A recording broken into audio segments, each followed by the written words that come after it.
Welcome to a brand spanking new episode of Who Do You Think You Are? An exploration into how our thoughts, beliefs, and feelings create our reality. My name is Lassia Cahoot and I'm your host. I'm joined by my co-host on this show and in life, Glenn Sheridan. Every episode, we're joined by a special guest who inspires us to consider not only what we think, but how we think and how that thinking impacts our life experience. It's time to get this conscious conversation started as we ask today's guest, who do you think you are? Hello and welcome to another episode of Who Do You Think You Are?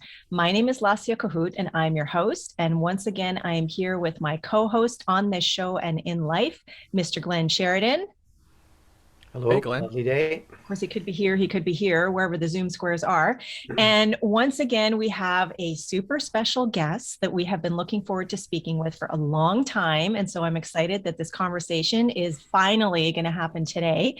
But before we really get going, I would like to just say thank you, thank you, thank you. We are so grateful to be coming to you from Saanich on Vancouver Island, on the unceded lands of the Wasanich people. We are so grateful to be able to live, breathe, work, and play on this beautiful land, in this beautiful place, on this amazing, amazing earth. Thank you. So as we get going, let me tell you a little bit about who our super special guest is here today. And I'm kind of excited for another reason, because I think this is the first financial expert that we have had on this show. So here we are, a little it's like, who, me? Where? And the wording goes into his bio so beautifully. I love it. There's a theme happening here. So in his bio, this individual says that you are your most valuable asset, and the truth of who you are and what is available for your life comes from within. He is a student of metaphysics, spiritual counseling, and is on the ministerial path with Unity Worldwide Ministries. And he has deepened his connection to self, others, to abundance, and to love as he continues on this spiritual journey and quest for truth. For the past 2 decades, this individual has been assisting and empowering people in their personal and business finance. He is the founder, writer, and host of the Bloom Living podcast, so an expert podcaster, and is the author of Bloom, Your Money, Your Life, a Common Sense Guide to Building Your Own Personal Ecosystem. Now, this is also someone who Glenn actually knows better than I do. So I think that's kind of a first on this show. But I have had the pleasure of meeting this individual in person, having a good conversation to sort of start with, and have just been really, really looking forward to connecting with this individual, just because he is on the ministerial path, I'm on the ministerial path. And even though they're 2 different organizations, the thinking and the concepts and the principles and the truth that we are both grounded in is pretty much the same thing. So without further ado, I am super excited to introduce our guest today and ask the big question. Thomas DeSchutter, tell us, who do you think you are? Oh my gosh, I had no idea you were going to ask that question. That's because you didn't read the email. No, or maybe you didn't see it, but it was. I'm just being silly because life is, I don't know anymore who I am. And I think that the way I'll tell that story is when I got the nudge to go into ministry, I had all these grandiose ideas. I joined the board at what was then Unity of Nanaimo. And I'll just start off by saying I am coming from the unceded and traditional territory of the Snuneymuxw people here in Nanaimo. And I want to get back to that, the unceded part, a little bit later. But when I joined the board at Unity of Nanaimo and we did our first retreat, I had all of these visions of, we'll build this and there'll be thousands and the world will change and life will be, and, there'll be fruit trees to pick from, like just ridiculous, right? Yep. And now I'm really at the place, if I can get through today, if I can get through this moment intact with, the way of being that I want to live my life, man, I'm grateful. I'm just grateful for that. And the idea of thinking that I actually know what I'm here for when I had no idea that I would ever be on the ministerial path, like that was not in my, I ran away from that as a kid. I wanted Mm-hmm. nothing to do with that Mm-hmm. as a teenager. I was an altar boy, and then I was like, this is horse crap, man. I won't. Ugh. So I've given up the idea that I know anything, Yeah. and I don't know who I am. I am this. I am a curious person. I love to know more things. Spirituality has lit a fire in my heart and in my soul to uncover all of my stuff. And in the process, one of the tenets I will say is that I love to pick up rocks and look under them, and then I have to share it with people. I can't Mm. uncover things and keep it to myself. I'm like, it's like, oh my God, look what I look at this thing here. Look at this. I have to get it out there, and if people already know it, they don't have to listen. They can walk away. But for those that don't know, for those that maybe haven't seen this thing that I've discovered, then maybe that'll help them on their journey. Mm-hmm. That's what's going on for me. Okay, That's that's take one. Let's do it again though. I want a better answer. Come on. No, Thank I you. love that. There's so much in there that we could unpack, so to speak. And so I guess the thing that kind of popped out for me as you were talking, when you were saying, if I can get through today, if I can get through this moment intact, that you are grateful. And so talk to us about what intact means then for you. Yeah, knowing my triggers, seeing if in this conversation you say something that either annoys me or brings back a memory of something that is hurtful, that doesn't feel good, that I can move through it with grace and ease and dignity and come out the other side of it with some growth, with an aha moment, with a feeling like, oh, that's why I do that. Like an insight into how I operate. Because the more that I can find out what triggers me, what moves me, then I believe it's kind of like the idea of putting the oxygen mask on first. Yeah. If I know what's going on here, then I can respond for my children, for my wife, for my family, for if I have a ministry for congregants, I can respond in a place that's not a trigger, but is Right. an actual place of humanity, and maybe be helpful. So that's what I mean. So here's a question for you. Excuse me, because I have been immersed in consciousness studies and spiritual studies for the past 5-ish years. And this is the first year that I'm not actually in class because my teacher is not teaching second year ministerial this year. And so I'm on a break, which is kind of a strange place to be after Mm. having been immersed in class so intensely to the point of just my brain feeling like it's literally being like pulled apart and stretched as I'm learning to use my mind in different ways and becoming more aware of who and what I am, of how infinitely powerful and creative I am, how that impacts my life experience.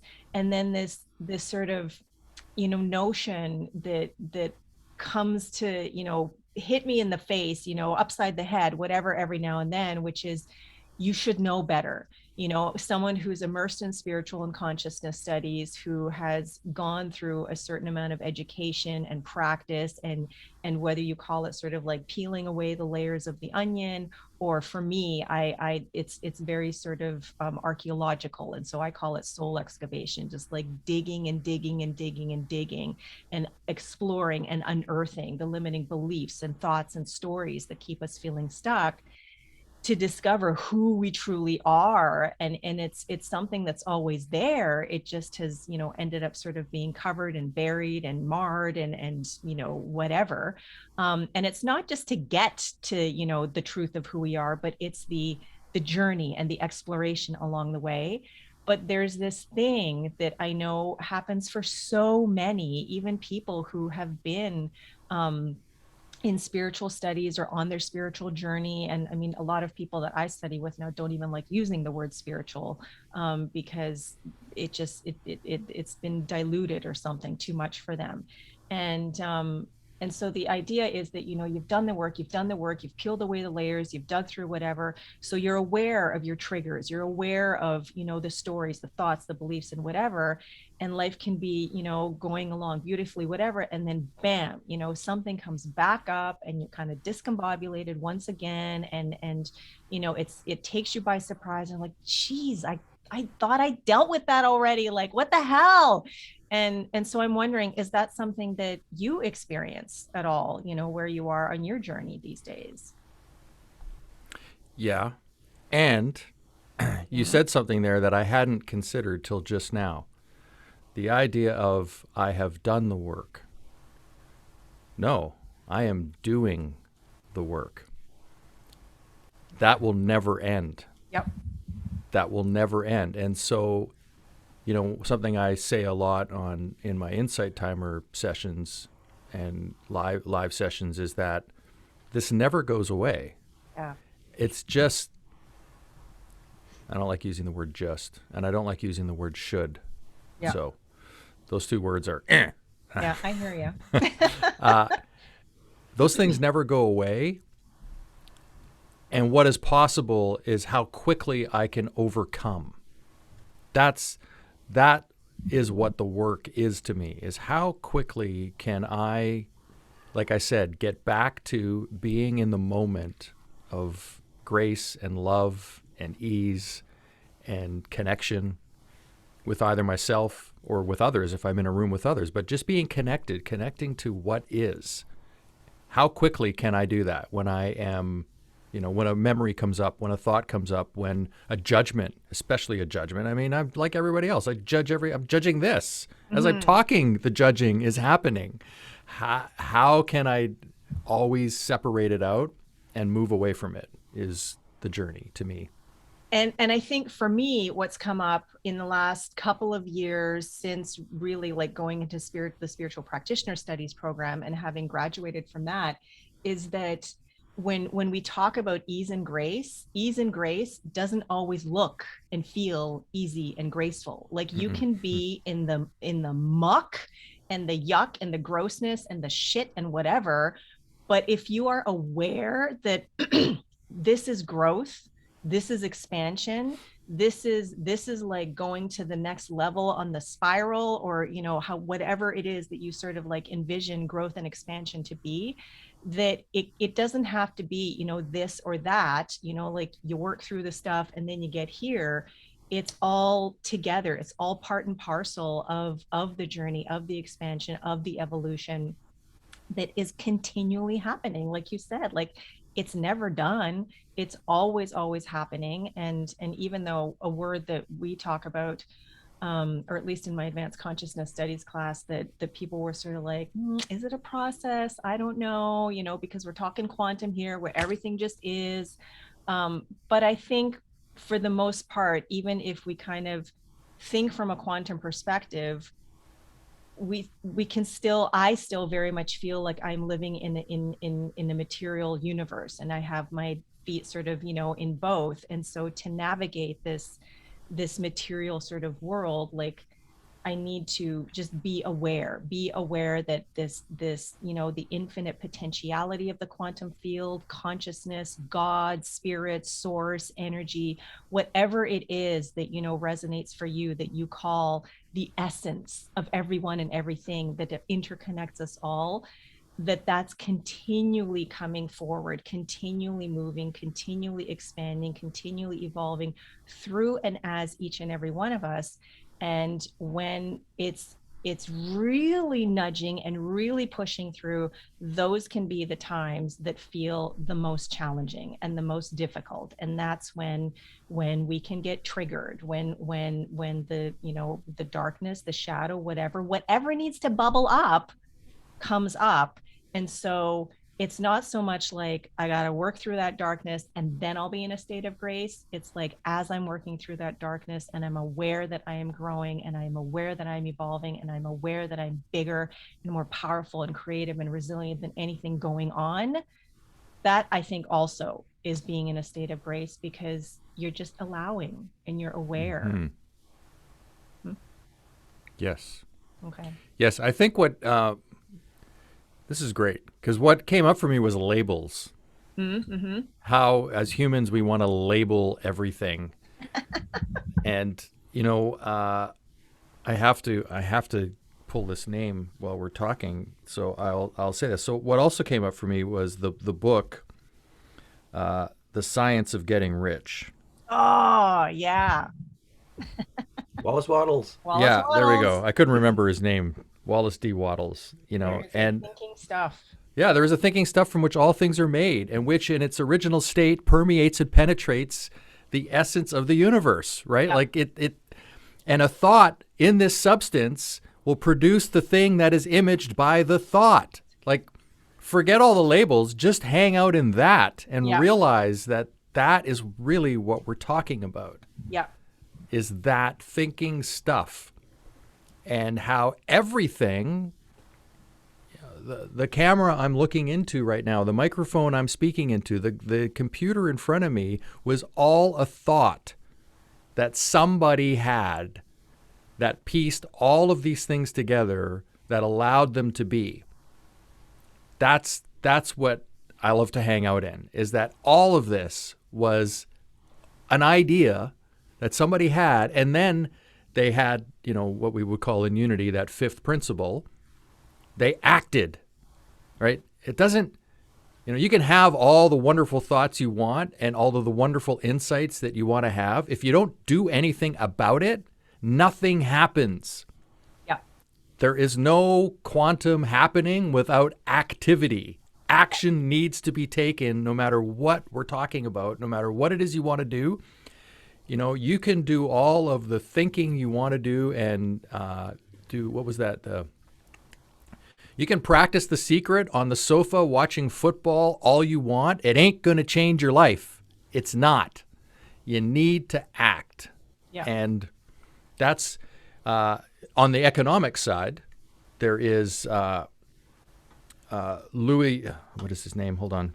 Names are not with me today. Why are names not with me today? Doesn't matter. There is the Human Action is the book. And now I see I have to know what his name is. It's going to look it up.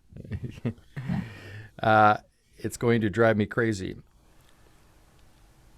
Ludwig von Mises, there we go, who is an Austrian from the Austrian School of Economics. Thomas, what's the last name? Ludwig von Mises, Vonmises. The VON is a small case and Mises is a separate word, capital Mises. Ludwig von Mises. Okay. And, in that, he clearly states that, the human has to act. And everything we do as humans, so this is from an Austrian economic side, yeah, we do things in the belief it's going to better our lives. Mm-hmm. It's typically not that I am going to, if I can spend $10 on a sandal or $30 on a sandal and they're virtually the same thing, I am likely going to choose the $10 sandal because I'm going to have $20 to move into another realm of my life. So we, in the moment, calculate very quickly what we perceive to be value that will better our lives. That is how we think. We just automatically do it. And now I'm going to go on a left turn here. My belief is the reason we have so much challenge in the world today on a financial level is that the money game is a fraud, right? Only a few certain people in the world are allowed to print money, and they get to print it out of thin air with nothing to back it, right? So it's fake. Yeah. And inherently, we know this. See, I believe that even if you don't know how the money system works, if you just dropped on this planet and had no idea, which is probably 98% of the people really don't know how money is created, internally, you feel like there's something not right. And you can't put your finger on it. You don't know what it is, but there's something not quite right in the world. And it's kind of got a smell to it, but you don't know what it is and you can't find it. And I believe that's what it is there's a scam going on called fake money being printed out of thin air that has no value to it. And we know it intuitively, but we can't figure it out. And so there's this mess going on. There's this mess that is playing with people's psyche because they know there's something not right. Okay. Sorry to drop that bomb. We've- No. I know Glenn is like ready to jump in here. We are. I listened to your the 5-part thing on crypto you did in December of 2020, I guess. Yeah. Is that last year? Yeah. Yeah. It was the end of last year. Yeah. So I just listened to that like a week ago, and it was really good. I recommend it, and I like that you use the interview with the person who was not that crazy about it, right, as an investment option. Yeah. I like that you're listening to well, let's hear the other side of the story here. What you're saying, I mean, I've been doing a little bit of researching into that stuff as well, and these terms like fiat money and like just printing money, how do you do it? Well, you just do it, It's like that word fiat, we think of it, oh, it's a car, which if you are thinking negatively or you've met people who have had bad experiences with fiats, they jokingly say it stands for fix it again, Tony, right? It could also, like, fiat money could be called like piat, like print it again, Tony, because it's just like, oh, we need some more, sure, put some out, and it's just like, I'm stealing that, Glenn. yeah, we're I think what this kind of global shift does is it's not coming from the outside. That's the most important thing to remember. It's our consciousness is manifesting situations and ongoing patterns that prompt us to remember, in your instance, like only a few people are doing these things, this fraud, as you say.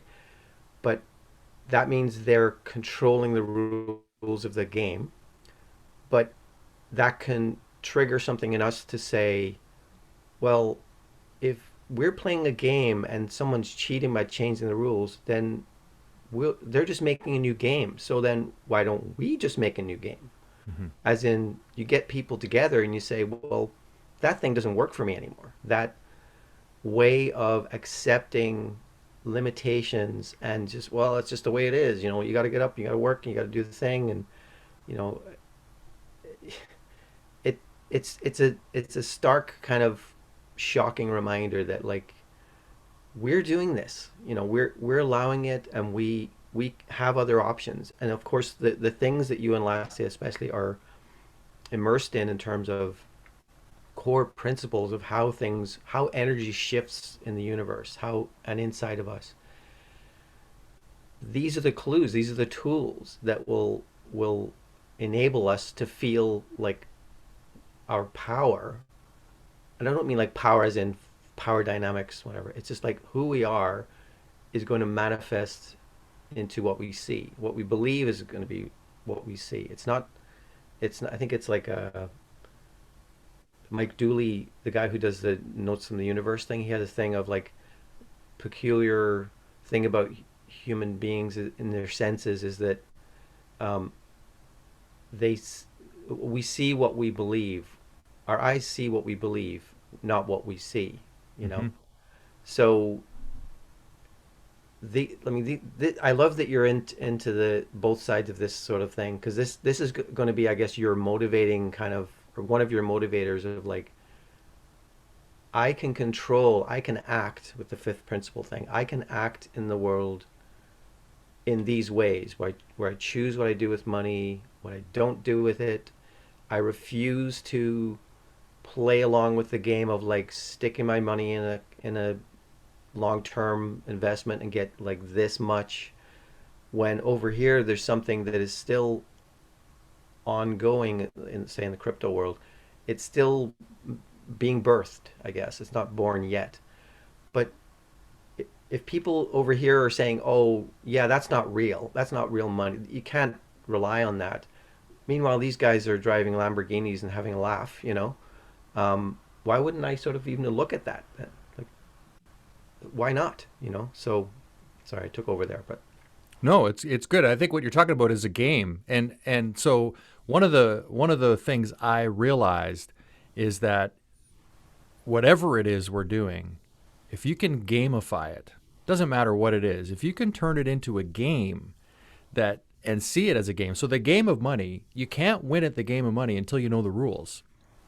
Right? Once you understand the rules, then you can play inside the I understand the rules. I get what's going on. And that realization allowed me to start playing the game the way I want to play the game. yeah, yeah, Right? And to start doing the things that I want to do and motivating myself in ways that I want to motivate myself around my education around money, around possibilities, around what I can do in that field, right? So, if you like, I love the idea of the quantum field. Well, you can break everything down into its own field. The field of money has these sets of rules that they're playing at. The game is a little bit tilted to, there's a house. There's definitely a house here that is going to win. And I look at it and go, well, how can I get inside that and just take little pieces that are my victories? And then I'll take that and go over here and play my own game that I believe in, which is for me now more and more the game of Bitcoin is becoming the game I want to play because it can't be manipulated, because it is true source energy of something that is finite and has rules set in place that cannot be shifted by an outside party wanting to take advantage of others. right. That's the game I would rather play, where we're all level. We all have the same opportunity. Yeah. Yeah, it's been an interesting week, especially with the Mark Zuckerberg announcement of we're not Facebook anymore, we're Meta. We have a metaverse, and so he starts talking about like, well, these are the ways we're going to interact in the future. You're going to be in the middle of a game and order a pizza while you're in the game. You don't have to leave it, and you're doing work with like you're doing things so differently, but it's meant to evoke something that's like, oh, isn't this amazing, whatever. The thing about that is that's one metaverse. That's the way it's portrayed is like, well, that's this is the way we are. We're the most popular, social media platform, so clearly this is the way to go. But right away Microsoft comes up with their own version. But I've been listening to these podcasts where they're talking about altcoins and alt tokens and whatever, and of course a lot of those are tied into other metaverses, right?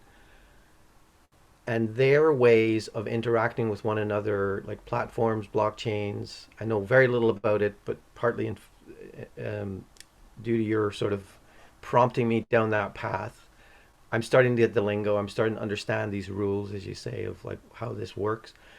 And I like the energy that comes from these smaller startup kind of um, companies or whatever, or just, I don't know how to say this, but the energy there that's related, say, to the altcoins, which are then sort of tied to the Bitcoin um, trajectory, we'll say, it's so much more refreshing than the sort of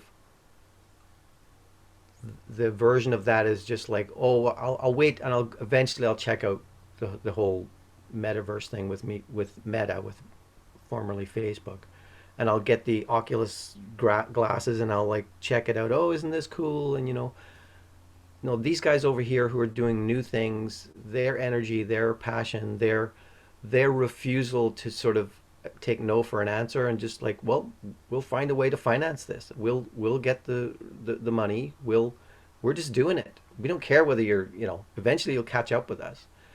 And I love that that sort of example of, well, that's just the universe doing its thing. It's there, it's happening. You can ignore it, but it doesn't mean it's not there. And you can choose to sort of turn your back and say it's too risky or whatever, but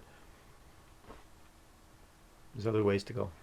Yeah. Well, risk is an interesting conversation because, in my training as a financial advisor, there's the risk of doing nothing. Right. Yeah. That's what people don't see.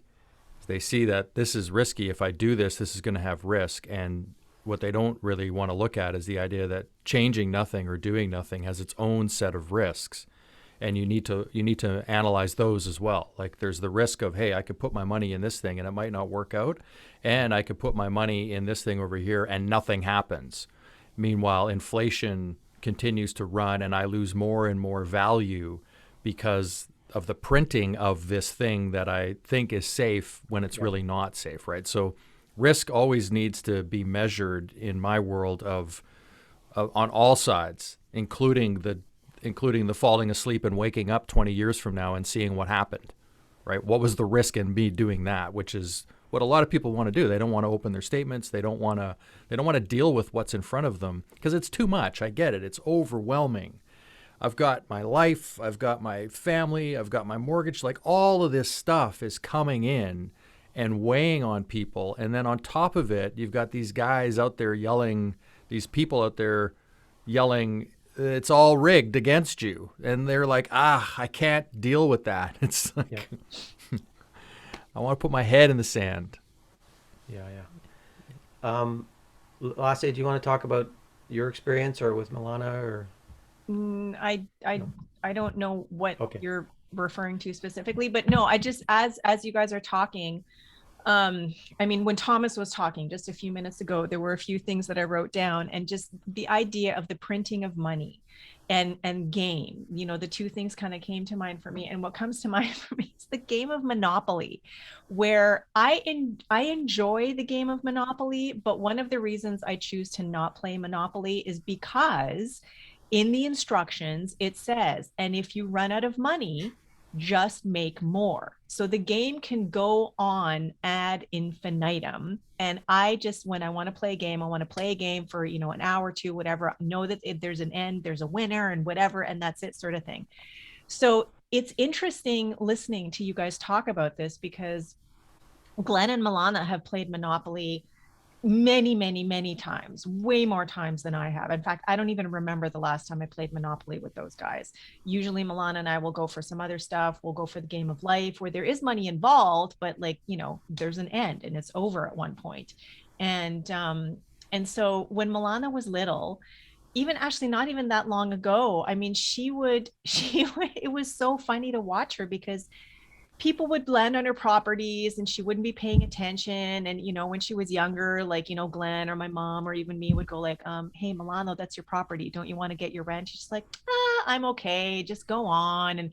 And she had this just sort of, like, I can take it or leave it or whatever. She'd come close to losing all of her money, her property. She'd be mortgaging them and selling off the railways and whatever. And then somehow in the end, she would come and like win it all to the point where like this game would be going, don't move the pieces because we're going to, keep playing tomorrow and the next day and whatever. And then, it would last for a few days and then it'd be done. But it was so interesting to see her attitude about money and just how she, she would pay attention, but she wouldn't, how it wasn't a big deal. She wasn't attached to it. Whereas everybody else was like, that's my rent and this, and I got to get that property and all three colors or all three properties in the one color or whatever. But the idea of just print more money, if you run out, I'm like, what is like, how does that work? But that happens in real life. And this idea of, there being a game, and as long as you know the rules, that you can play the game.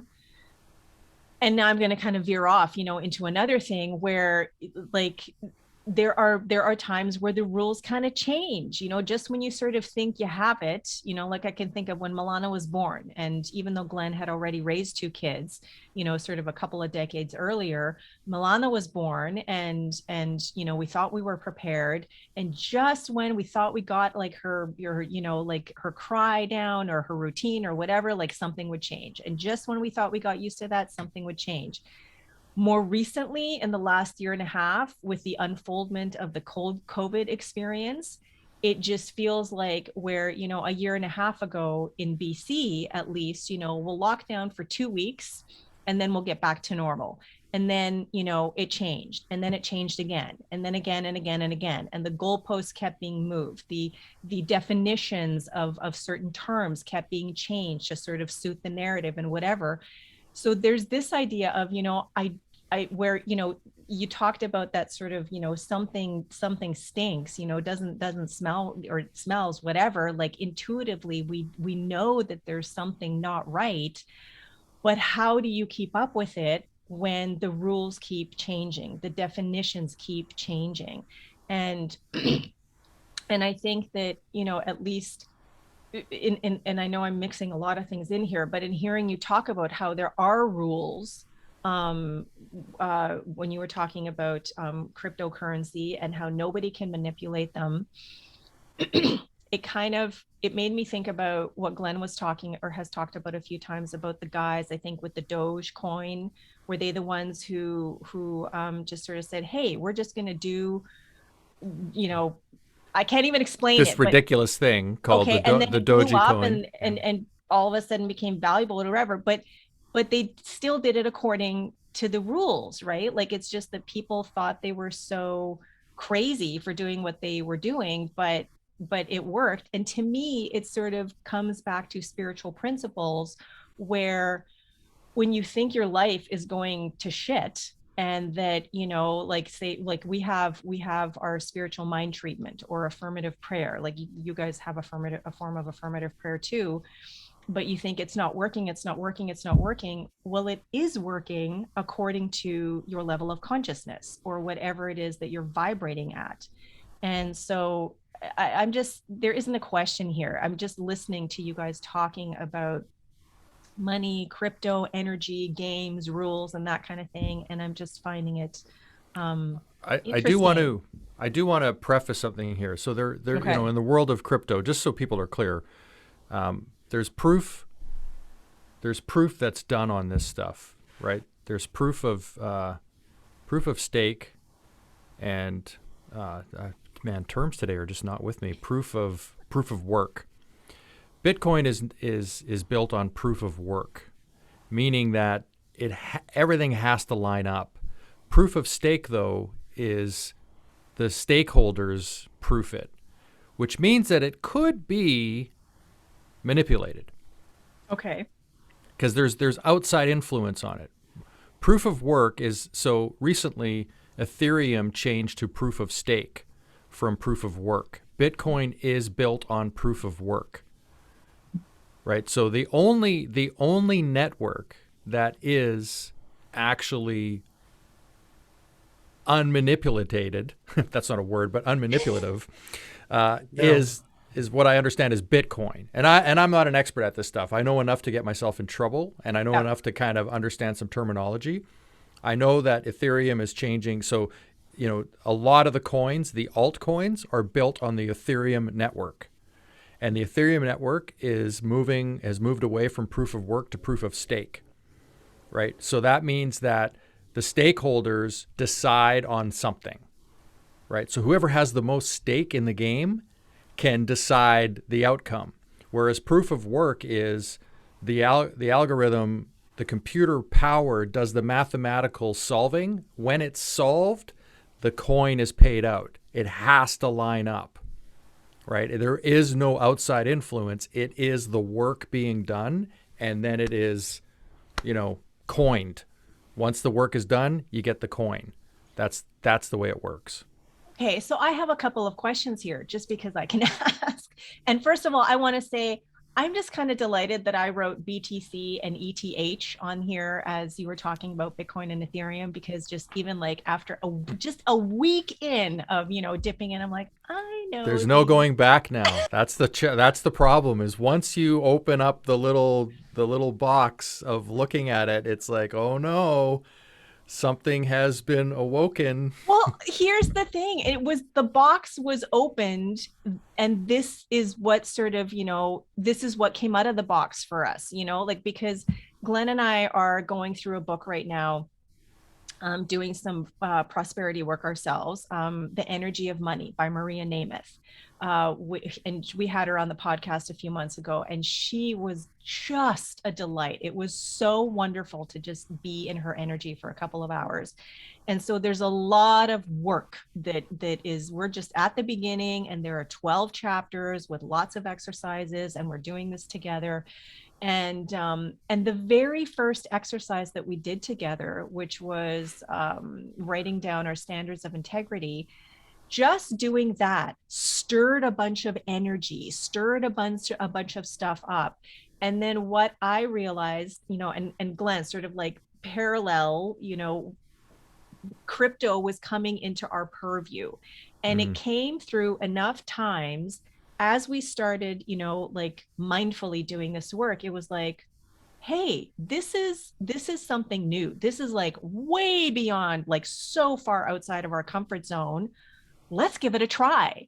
And so that's what happened. It was just the energy shifted, and it was like, enough of the same old. Let's do something new. We don't know very many people who are into it. And the reason that it kind of came up was we were going to be recording a podcast episode with you, but you didn't get my emails to say, I'm sorry, but this stuff has come up. So I was telling someone, and tomorrow we're recording a podcast with someone who also happens to have dabbled a little bit in cryptocurrency. And the person I was telling was like, oh, well, that's what I do. I could, maybe give you some pointers and whatever. And I'm like, okay, that's it. The energy has been shifted. The universe is hitting me with inspiration. Listen, and then take action, right? Going back to what you were talking about before. And so that's what's happened in the last week. And it's been, I mean, last Friday was 3 hours of I'm ready to pull all my hair out. And then yesterday was a little similar, but after getting off the phone with our instructions, which meant completely nothing to me, I and Glenn sitting there, and each of us kind of thinking in slightly different ways, using slightly different language. It was like, okay, no, I'm gonna do this. I watched a YouTube video. I went back in ShakePay, and I could see my transaction history. So I'm like, oh, great. These are like good little graphics and steps. I can just like, go and duplicate that. And I did it, realized, then hit a block at one point, realized, oh, I can't do this on my laptop. I have to do this on my phone. Did that. It worked. Super excited. And then the big sort of like wind out of my sails was, it was such a small amount of money to begin with. I can't do anything with it because I don't have the minimum to like convert anything. But at least I moved it from like here to here to here and took all the right steps and whatever. And it was so exciting. But the question I have, the one question is, what's a network? What does that mean? Oh, it's a computer. It's computer servers. It's computers doing math, right? They're hooked up on a network. This is why, when people say that the Bitcoin's a scam and it's going to end, they're not looking at the idea that there is this entire world network of computers and servers hooked up together speaking this language. Yeah. Like, you would have to take all of those out to destroy the network. It's running. It's running 24/7. It's nonstop. And is it growing? Like, is this network, like, These are called miners. Yeah, there's companies here in Canada. There's a company I like, Hut 8, for example, is a Canadian company that mine Bitcoin, and they have a server farm in Alberta near low-cost hydroelectricity, right? So that they can, and they actually have agreements where when the way this is crazy, I'm talking about this, but the way the electricity works is electricity just gets produced. And if nobody's using it, it's gone. Yeah. Right? Well, Yeah. they have agreements to operate during those times at their most, so that electricity is being used. It's actually not being wasted. So this talk out there about how Bitcoin is inefficient and is destroying, it's this waste of energy. This energy was going to go to waste anyhow. Mm-hmm. You can't store electrical energy, right? It's produced, and if nobody's there to turn the light on or run a vacuum, it's gone. It's wasted. So what companies do is they buy that time at a lower cost. So the electrical company's still making money on the electricity. That's just being, they're operating, doing their most mining when people are sleeping, right? So it's actually an efficient use of energy, if you think about it. It's not an inefficient use of energy. Doing nothing with it is an inefficient use of energy. Well, and this just goes back to, because I'm constantly just find myself tying things into spiritual principle and quantum infinite potentiality. So this is, the human action in play, like instead of just like letting it be sort of thing, it's like, no, we can actually, we can take advantage. This is a gift here that we can use sort of thing and act upon. But it's also, that energy is just always there, whether you're aware of it, whether you're using it or not, or whatever. And so here is whoever it is that is in charge of these computers doing the math and the mining and whatever it is that you just talked about, focusing on that and putting their attention on that, and actually like doing the work kind of thing. So that's so neat. Neato, man. Yeah. Neato. Super cool. Cool. Yeah, I had another question, but I don't remember what it was right now. But the network thing, that was What's your daughter's name? Milana. Milana. So your story about Monopoly. See, when Milana was younger playing Monopoly, she didn't have the idea of scarcity. Yeah. Right? She didn't have that concept of scarcity that we learn as adults when we run out of money. And then, we're on the treadmill of life of making money that's running out. And this money that we're making, we're told we need to invest it so that we can grow it because it's actually losing value. Mm-hmm. Right. But it's framed as it's inflation. So people think inflation is higher prices. Inflation is not higher prices. That's the new definition. The old definition when I started in the financial industry about inflation, which it's interesting to me how they change the definition of things. Mm-hmm. I don't know who they are, but there's somebody out there. There's somebody out there doing these things. The definition of inflation when I started was the increase of the money supply. You're inflating the money supply, which is devaluing the value of it, which then means you need more of them to pay for the same item. Yeah. So here's how I look at that is Cesar did this in Rome. He didn't have enough money to pay for stuff. So he began to trim the gold coins when their money was made from gold. He began to just trim off the edges and melt that down into new coins to pay his army. And then his army guys went out to spend the money, and the shop owner's going, I don't know. So if you're not watching this, I'm weighing both hands like a scale, just so you know. Thank you. The shop owner is saying, this doesn't feel the right weight. It's not the same value. I need more to pay for this. And right? This is what inflation really is our money supply is inflated through the printing of money, the arbitrary printing of money with nothing backing it. So fiat currency means there's no asset backing it. It's paper money. It's just the paper it's printed on. As we print more and more of it, which is what is happening in the world at like the most ever in the history of mankind, humankind, I'll release the word man there, of humankind, the most printing ever of money. And prices are going up. We're having to spend more money on food, on energy, on all these things in order to live because the money that we're spending is worth less. It's worth less every second as more and more is printed. That's what people don't understand. That's what feels dirty, and we don't get it. And we live in a world of scarcity because this thing I have is running out. Yeah. It's going to be worthless. So actually, devaluation might be a more accurate term than inflation, right? Right, but inflation gives us a nice word that we don't understand, that we think is higher prices.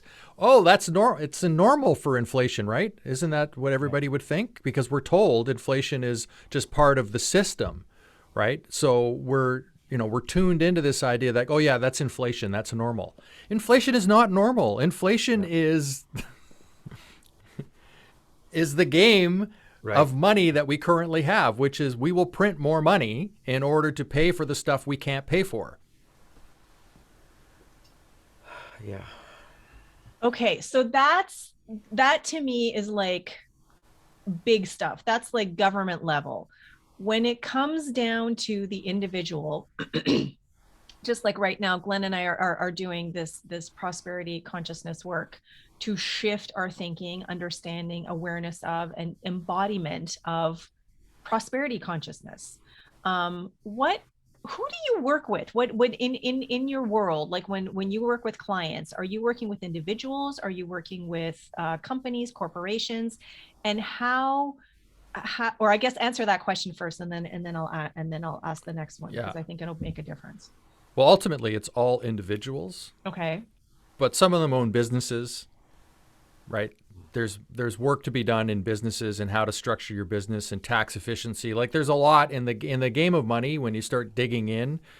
You know, one of the best ways to save money is to pay less tax. Right? Like if you can set yourself up to pay less tax, you already have an advantage over most people that have a day job, especially in Canada. So I work, I started off in this business I was a rock musician, right? I was a drummer in a rock band fighting the man. I was fighting the man, and I got into the money industry, and it was my first corporate job ever. I'd never had a job in corporate world, anything. And, I was like this little kid, like just, whoa, this is so cool. And I bought into the system. Now I'm fighting the man again. But when I started, I had a rule that my simple rule is if I care more about your money than you do, you're not going to hear from me. I'm out. Like I should not care more than you about your money. That's ridiculous. Yeah. So I'll work with anybody that cares about their money. I started to buy into that idea that I only needed to have wealthy clients because that was most efficient for me to make money. If I can look after 10 people that have $100 million each, I don't have to look after, 1,000 people that have $1 million each, right? Like, do the math. Yep. Less time. I'm taking care of 10 people. That's way easier. I can be on the beach every day doing that. So that's the way the industry is also set up, is that most planners, most banks, most institutions, they don't want people that don't have enough money. Right? We'll just push you off to go figure it out for yourself. Here's some free tools online. Good luck to you. We want these people here that we can take part of their money and feed our network. Right? So I had this realization one day. So when I started in the industry, I was not going to do that. Then I started to shift to that. And then I had an awakening. It was like, no, I cannot be that guy. I hate that guy. So I became that guy, and I don't like that guy. That guy's not my guy. Yeah. So I ran away from that, and I'm back to fighting the system, right? With my I'll share my 5 money principles is know what is so. So what you guys are doing right now is you're knowing what is so for yourselves. You're looking at all of your stuff and getting it sorted. I need to know where I stand. Money mirrors you. How you are is exactly how money will flow in and out of your life.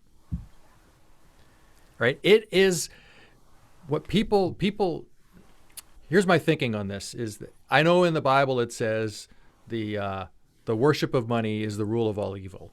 It doesn't actually say money is the root of all evil. It says the worship of money is the root of all evil. Okay. Money is extremely important. Mm-hmm. Money, for me, is my time away from my children. It's my time away from my wife. It's my time away from other things that I would really want to do. Not that I don't like my job, I do. But I do my job because I need to pay for things. Yeah. So I have managed to find a way to work that I enjoy, that pays me money, so that I can go and do the things I want to do in the world and have a home and all of those things, right? So this is me selling my time, Mm-hmm. just like it is for you, just like it is for every person that's listening to this podcast. Mm-hmm. Money represents your time on this planet. It is sacred. And to treat it as anything other than sacred is crazy to me. And I've done it so many times. Like, it's crazy to me, and I do it all the time. Woohoo! Who cares?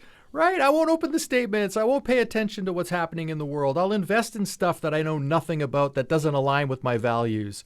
Crazy to be operating that way when this is something that is so sacred to us, because it represents our time on this planet. So, know what to sow. Money mirrors you. Focus fuels finance is number 3.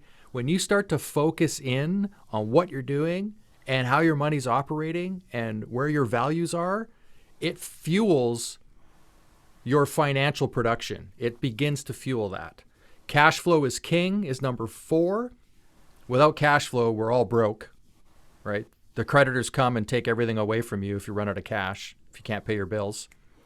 And you are your most valuable asset is number 5, right? You take care of this and educate this, being you, and tune into what you are and trust your source, trust you for what is right for you. You take care of that, everything else will fall into place. That's my feeling on my 5 money principles. So out of those, what is the most challenging one for most people, do you think? Habits. Money mirrors you. Habits, building good habits around, because that comes down to your values as well, right? So if you say to the world, I am completely against, gambling and tobacco and alcohol, and yet you invest in a ETF, an electronically traded fund, that is the S&P 500. It invests in all of those companies. So in a way, you are actually supporting the share price of businesses that you don't actually support. Right? So if we live in this world where my integrity is of huge value because everything has integrity, the way this mic is, if you're not watching this, my mic seems to be floating in air, right? It's actually on, an arm that has integrity. It has strength to hold up the microphone, right? Well, we have integrity in the way that we operate as humans. So if if we say we're doing one thing, but if we say we're one thing and we're doing another, we're out of integrity. That's going to come back to us in some form. It's just the way it works. And that is why I think it was so exciting to begin the work that we are doing right now, because it started with, what are your standards of integrity? Yeah. And the thing that really, really sort of, it wasn't that I didn't know it, I don't even have the words to articulate how I felt when there was just spiritual realization almost that just hit, was that I was thinking of all these people that I admire. And it's a really neat exercise, because you think of people that you admire, you write them all down, and then you write down qualities that you admire about them. You write down the first person, write down the qualities, then you write down the next person. And if the person shares some of those qualities, you just check the quality. You don't write it down again. And then if there's a new one, you write it down. And then you keep writing down the names of the people, the qualities. And then you start to see, which are the ones that have the most checks or whatever. But it's not even that, because the next step is to just go through each quality and see how it makes you feel in your heart. Do you feel some kind of expansion or ache or warmth or something like that, some stirring in there? And if you do, write it down. And then once you write down that list, then there's a statement that you write down at the bottom that says, these are my standards of integrity, and I know they are mine because I see them in others. Mm-hmm. And when I saw that, it was just this like, like it almost like life, came into my heart sort of thing, because it's, of course, like this is, it's so obvious. You wouldn't see these qualities in someone else unless you already had them within you, because everyone and everything is a reflection of who we are. And Right. so for me, as I was reading all of these beautiful, amazing, powerful qualities that I see and admire in others, it was like, holy shit, like that's me too, and so then, having this list of standards of integrity really makes you think, am I going to do that? Am I going to spend money on that? Am I going to say that I'm going to do something but then not do it? Am I going to act a certain way, in front of people, but then not act that way, when I'm alone? Are you in keeping with your standards of integrity or not? Mm-hmm. And so for me, as I'm, looking, this for me is the sort of know what is so part two, which is kind of like in our 5-step affirmative prayer or spiritual mind treatment, steps 1 and 2, God is all there is, I am God. And unless you can get really, really solid and like believe that and embody that, the other steps, they're not going to work. They're not going to matter. There's going to be no power, no resonance, no vibration, no energy or anything behind them, because you're not moving into, the declaration, the gratitude, and the release as the infinitude, the infinite potentiality of who you are. It's like Mm. the maybe, well, so yeah, integrity. I thank you for bringing that up and kind of like bringing it Mm-hmm. back to that. So There's something I want to qualify here too, is that for anybody that's listening to this and thinking, oh man, I've been so, you know, bad or awful. Just be careful of not shaming yourself mm-hmm. through this, and be careful of not thinking there's something right or wrong. There isn't. There's nothing. We learn what we learn, and we hear it when we're ready to hear it. Yeah. There are Bitcoin first came on my radar in 2013, and I didn't pay any Wow. attention to it. Like it was just like whatever, you know, like nothing.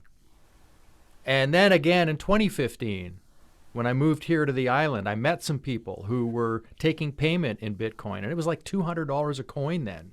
Nothing. Right? Just it was like whatever. I just discounted it completely through through my own way of thinking, my own limitations, my own biases and filters that I have. Right? So, at no point here am I making myself wrong. Would I love to go back and go, man,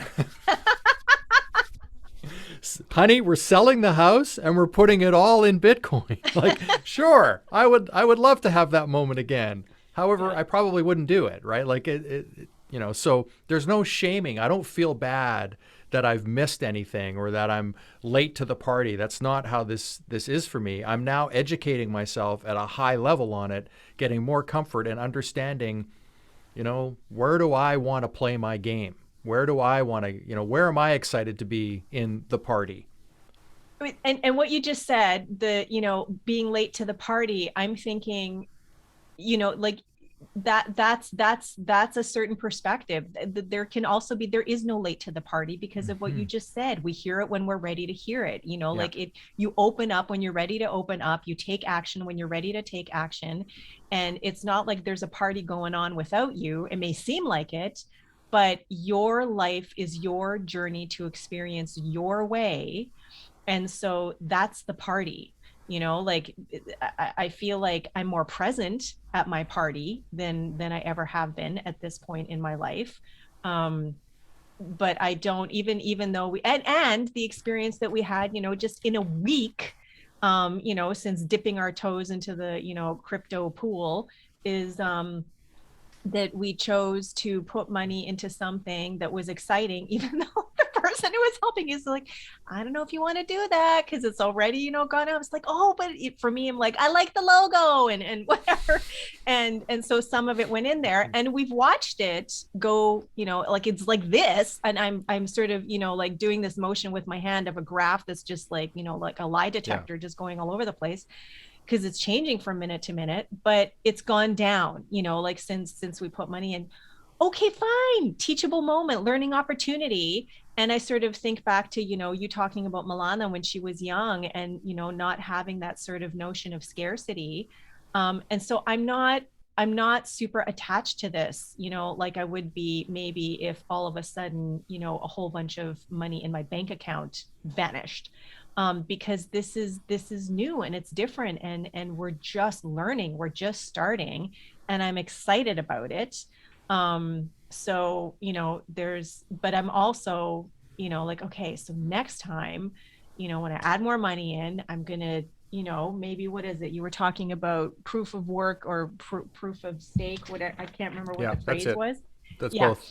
So like, consider that, and just be more educated and be more aware. This is But the right thing. now I'm just like, I'm so excited to be in the game, so to speak. So i'm i'm Education. i'm at the party, talking to who I want to talk to, drinking and eating what I want to drink, exactly the way I want to be doing it right now. Right. So, but still, thank you for that reminder of no shaming, because it can be very easy to get caught Yeah. up, especially when we start comparing with, oh, I should have known better. I should have this Oh, amount of money. I should have listened to so and so at the right time. If I'm only. such an idiot. Yeah, Oh, I'm yeah, such an. yeah. Yeah. Yeah.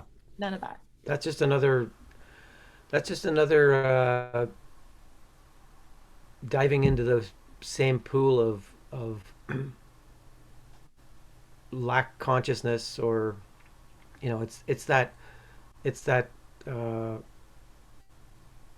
and I know they say FOMO, like fear of missing out, is more about the future, but there's that, like, kicking yourself for missing out is another aspect of that, where you're like, you know, you wouldn't have, like, if someone had said to you as a 20-year-old even, like, look, something's going to come along when you're 25, and like, uh, Back to the Future, whatever. It's like, do this at this point, Biff Tannen, and you'll own the whole town, kind of thing. Um, you probably would be like, don't tell me what to do. Like, I'm not going to look out for Screw you, buddy. some 45-year-old bozo, who happens to have the same name and date of birth as me. I don't care about that guy, right? But yeah, it's so as you're talking there, both of you, this sort of aspect of lack, of insufficiency, it's it's in the same color palette as fear, right? And the other thing we're dealing with at the moment is this manifestation in consciousness, in reality, of fear as it pertains to our bodies and our interaction with other bodies in the COVID response for the last, it's getting close to 2 years, but year and a half. And it's just a really interesting thing. And I'm not going to get all judgy and whatever, but it does trigger people. It does like kind of show you where you are, in how you react to situations or people or little things you read or hear on the radio, like as you're getting into the car or whatever. And it's just like, it is like one of the talks that you, Thomas, did a few weeks ago, where we'll just say just the V pass was coming out in our province, British Columbia, and we let's just make it verified. Are you verified? Are you doubly verified? Because then you can do these things. And one of the things you said in your talk was how that made you feel unsettled, and the story you told about your friend, with the Canadian government and the Japanese internment camps, and how that just didn't sit well for you as to what's happening now in not just Canada but throughout the world, at different stages. Did you want to maybe share a bit of that, or do you not feel like No, I'm worthwhile? uh, no, I'm good. I'm good with talking about any stuff. Uh, and I could say that even, I'm always, I'm always afraid when somebody says in one of your talks, because it's like, uh-oh, what did I say? Because I don't know what I say sometimes. I just say what I say in the moment, and how I feel, and how I felt then could be shifted to how I feel today. Right? Mm-hmm. How I feel today. I read this really great scholar. I think it's Doug Crossan, Crossan, uh, and it was the five somethings of Jesus, and it was five Dom- different. Dominic Crossan, yeah. Yeah, there we go, Dominic Crossan, and he summed up Jesus's ministry in three things, right? Which just for me was like, oh my gosh, heal one another, break bread together, Mm-hmm. build community from the ground up, right? That's the philosophy. You do this from the ground up. So you heal one another. And I did a talk on this at Unity. I think last week I talked about this. The healing one another isn't just, hey, I've got this disease in my body. The healing one another is also how I feel about the world, how I feel about myself, what I'm thinking, what my thoughts are. Getting together and healing one another in how we perceive things, in what our emotional state is, in are we anxious? Do we feel under pressure? So we can heal one another. And when we do that and we break bread together, we eat food together, and we are in community, that's like, that's the bliss. That is, you get away from all of this other stuff that's limiting freedom. That's, for me, the challenge is the freedom to be who I was here to be.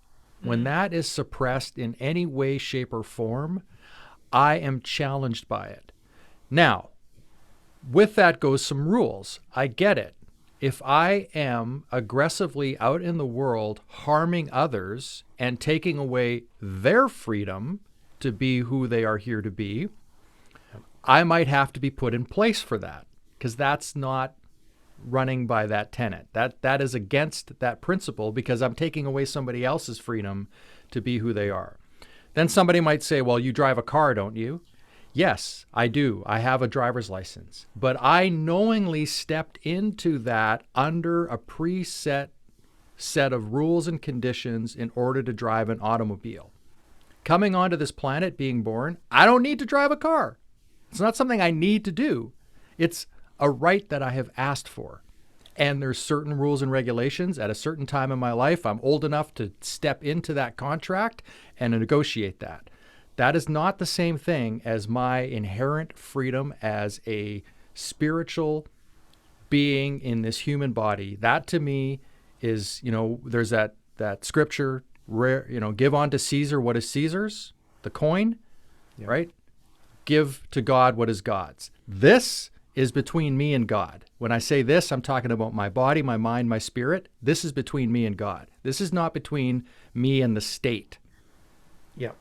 That's where I have a problem with it. That goes back to my rock and roll musician fighting the man personality, that I just want my freedom to choose what is right for my body and what is right for my mind, not have somebody tell me what it is. And I want that for everybody.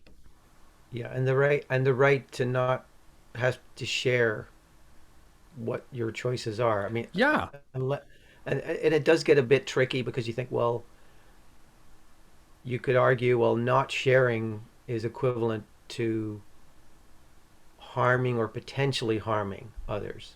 I can kind of see that side of that argument. But if you're acting in integrity, then it should like, you should stake your principles there. Like, you build your tent on, I'm good where I am in this, where I stand firm on this. Whereas, like, I know what is right for me. I know I'm acting in a way that is healthy for my mind and body. And you know, like it's an innate thing. You know that when you are doing that, you're in the flow of the natural way the universe works, and it is not harmful to others, right? It is just being honest with yourself and not acting out of fear. But sometimes you may waver from that like certainty in your principles. But I'm going through something similar at the moment where it's like I have to make some choices here, but I know I'm going to act on principle, and because the principle is based in love, and it's not going to harm me, and it's not going to harm others. So whatever happens as a result of it is, the chips fall where they may, kind of thing. Yeah. Yeah, it's a challenging time, but it's also it's meant to up level us. That whatever's going on at the moment, um, it's it's just like it's an opportunity for us to see, as you said about the breaking bread together thing. It's like that's important. That is really important. Connecting with others and building from the moment point. Like we can do anything from this moment. Creation starts now. It's not like, oh, we need to go back and fix this stuff 40 years ago because that was the problem. No, no, no. Infinite creativity and our imagination, like that's your greatest tool. So don't squander it on worry and what ifs and this kind of it's you're you're digging and you're going to get nothing. You're pounding on rock and you're not going to hit the water. You're just anyway. So I'm it's a challenging time to live in, but it's fulfilling ultimately. So Hmm. I hope everyone listening has that assurance that they know, like if I'm acting on principle and I know I'm doing what's right to me, even if I stand out within my family or co-workers or whatever, or my community, I'm still loved and I'm still being loving. So I'm okay with that, right? Yeah. The my wife was really awesome in part of this journey for me in pointing out where I had judgment, pointing out where I was judging things. So, one of the great pieces in all of this was again to see, how I was being judgmental, where I was putting my judging, and to work on that and to look at that was helpful. But I'm also operating from a place where I believe this. Who knows if it's true? I don't know. But I'm not afraid to die. There you go. Like, like, which is not this. And whenever I've said that, people will go, "Oh, so you want to die?" It's like, no, that's not what I said. Yeah. I didn't say, "Hey, I'm anxious and looking forward to the day I die. Please kill me now." Those words did not come out of my mouth. Yeah. What I said was, I'm not afraid of it. It doesn't mean I'm asking for it. It doesn't mean I want to see my kids get old. And if they have kids, I want to be a grandfather and I want to see all of that stuff. Of course I do. Mm-hmm. Yeah. However, I'm not living in fear of the end of my life. It's going to happen. I am going, let's be clear, Yeah. I am fully aware I am going to die. That's Mm-hmm. going to happen. Mm-hmm. I just don't know when. Mm-hmm. And I want to live like each moment is the best moment of my life. Like I remember when I did the landmark forum in 2004, there was many takeaways for me there. One of them was, if this isn't the best moment of your life, this one right here, right now, the moment you're having right now, if it's not the best moment of your life, what are you doing? Because it's the only one you have. Yeah. There's no past, there's no future. None of that stuff exists. It's not real. The only thing you have is right now. And Mm-hmm. not that I live to that level all the time. I get it. I suffer from the human condition like everybody else does. But I'm very clear that the only moment I have is the one right now. That's it. Mm-hmm. And, that's why I bought a motorcycle recently. I wanted a motorcycle for 40 years. I finally got one, and I ride it every day, even in the rain. I go out for a ride and put the rain gear on because I'm like, man, I get to do this. This is like, yeah. So, in all of this, I think if I have no judgment around any of this stuff. What I want is the right to choose what's right for me. And what my family chooses for themselves is their right. And what my friends choose for themselves is their right. And what everybody else in the world chooses is their right. I have no judgment on it. I don't really care. What I do care about is maintaining the ability to choose what is good for this body and this mind and this spirit. Because I care about what goes into my body. I care about what stuff. I cut all social media off my phone. Why? Because I saw that it was no longer healthy for me mentally to be involved in what people's desire to have a conversation around was. I didn't want to be part of it anymore. So I eliminated it. Done. No thanks. No. I know I have messages on Facebook and Instagram that people have sent me, and I'm not there to get them. That's just the way it is. I think, did you do that right after I followed you on Instagram? Is that when you said that's enough? I saw Glenn. Glenn checked in, and I was like, "Oh my gosh, Check it out. I have got to get out of here now." He found me. This is not the cavalry I was hoping for. Oh wow. Yeah, it's thank you for that. One thing I shared last week with our guest Ursula, and it's a fantastic conversation, was something I found on a social media platform called YouTube. A guy in the States, fantastic. YouTube? Wait a second. Yeah, it's not meta YouTube yet. It's just YouTube. But this guy in the States called Jason Miller. We're hoping to get him on the podcast. Sounds like an amazing guy. And his take on, and this is going to be a whole other podcast if you want to come and do it, on critical pedagogy and critical race theory and whatever. But he's more into the overall, like, he's how does critical thinking as we know it compared to what's being taught in schools and so forth, which is under the umbrella of critical pedagogy, critical ways of teaching, which typically shows up in things like critical race theory, we'll say. But he's interesting guy. He's from the Hopi Nation in the States. He's half, he's a mix of different things, but obviously part European because he has Scottish and Irish, German background. But Hopi, he's got a Hispanic side, so he's a very like fluid guy in terms of his identity, but like he's really against the whole identity politics thing. And the way he starts off his podcast, his video discourses, is like he's got like a heavy metal thing, so he's got like Slayer or something playing, so he's really into that, right? It's my Rush. And I brought Rush to the show. Enough. Don't spoil it for people. This is why you have to watch this video, not just listen to it, because this sweatshirt alone is like gonna change your life. That's right. But anyway, Jason, he's moving the microphone.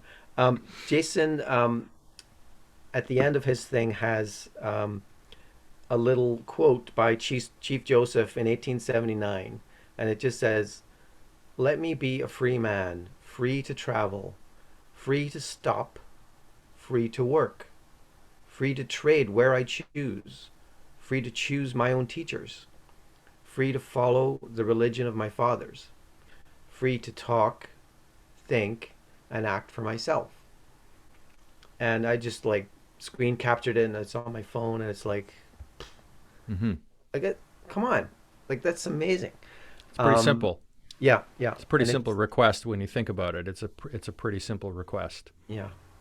And of course, that's within the context of what, they don't use the term First Nations in the States, but like what their communities were going through, like hell and war and all that stuff. and yet this person is just like, here, this is, it's like you're saying, Dominic Crossan's breaking down the Jesus message, you know, this is what's real, this is what's going on. And if we can both do this, you know, it's sort of like the golden rule expanded, you know. um, it's like the Rabbi Hillel thing, you know. Don't do to others what you would not have them do unto yourself. All the rest is commentary. Like, that's as short as you can make it as well, you know. Yeah. Yeah, so this is like, why did I get onto this topic here? But I just like your. I'm gonna have to go back and listen to this podcast again because I think I may have missed some of the things you said. But like, not being afraid to die is not everyone's there. Of course, I don't. No, of course not. And I don't. This is why I can't. This is why judging people would be wrong, Mhm. because that's because I feel that way. Doesn't mean you should feel that way. I don't expect others to feel that way. I just know that I'm not operating. You know, I did an experiment this year, so I'm going to go back to money, if that's okay. I did an experiment this year. Uh, you know, I've been in the money industry for a long time, and I have a really good friend of mine who decided a few years ago to really take charge of his finances, to actually really take ownership, educate himself, took courses, took trading courses, like just completely leveled the playing field of what is going on. And he has surpassed me in his understanding of options trading, of stock market trading, of cryptocurrency. Like, he's forced me to up my game. Right. Yeah. Right? Like, that's the level he has gone to. So at the start of this year, I started to do options trading, something I had thought about for 20 years and never did. I never got my options license as a broker, and I had never opened an options account.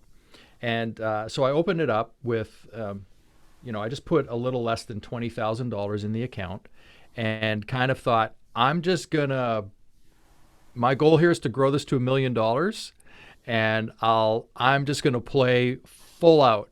So this includes a margin account. For those that don't know, a margin account is the brokerage firm. When you have money in your account, they will lend you money against your money, right? So if you own securities in that account, you can borrow up to a certain portion of the value of those securities. So let's say you own Microsoft shares, you have $10,000 in the account, you might be able to borrow 50% of that 10,000. So now you have $15,000 to play with, right? Okay. The challenge is when you're playing in margin, when things go down, right? It goes down quickly because you're leveraged. Just as when things go up, you're leveraged so you can make more money, right? So I decided I'm going to play right to the limit of margin on this account. And I had some days where it was like margin calls, my anxiety around this money, like all of this stuff was playing out in real time for me. Yeah. And it was beautiful because it got me to a place where I now have an emotional stability around this stuff that I never had before. Because I was playing on the margin, so to speak. Haha, little pun there. But I was I was really forcing myself to experience the full breadth of emotion around money and this trading and it falling quickly. You know, so I put $17,600 in there. At one point, it went all the way down to $11,000, like in a matter of a day and a half. Yeah. And things are being sold in my account and I'm losing this money. And so I have all of that emotional baggage around the loss of this. But all of a sudden, I just had this moment where I realized that I was operating all from a place of the fear of missing out. And even the loss was a fear of missing out in the form of owning my own vulnerability, right? I should know better. I'm a financial advisor. Like all of that stuff that was part of who I was actually coming out and being released from me until I finally got to the point where it was like, you know what, this is a game also. And if I'm going to play by this, if I'm going to play in this game, I can now put in some rules around how I operate in this game. Mm-hmm. Right? And now that account is worth $27,800. So I've gone, completely the other way once I got my process and way of thinking and emotional stability in place. Right? It took a change from there. So I'm not sure what my point was. There was something about what you said, Glenn, that it was Not afraid to die. yeah, it brought me to a place where it's like it's not about the money, it's about me, right? The money is just the mirror for how I was behaving. Yeah. And my fear and loss and the constriction I would feel when the money was going down and the margin call would come and I would start to get closed up, like tied up in a shell, as opposed to just going, oh well, that's just life, right? This That's what's going to happen. This, I may misremember it, but I think it was actually you in, again, one of your talks, in my quotation mark finger thing here. And it might have been about some different thing, but you used that phrase. You said, someone once said, if you can die before you die, then when you die, you don't die. Right. Right? Is that what it was? Yeah. That sounds right. I can Yeah. get it exactly if you want. Yeah. Who was it? If you die before you die, then when you die, you won't die. Yeah. Yeah. Because I think it was Reverend Dan Beckett in my Quest for the Historical Jesus class, not yesterday, but a week ago Friday, who said that in the class. That's where I got it from. And I don't know where he got it from. Right. Okay. Probably Wallace Wattles, actually. Yeah, who knows? It was probably One of his gems.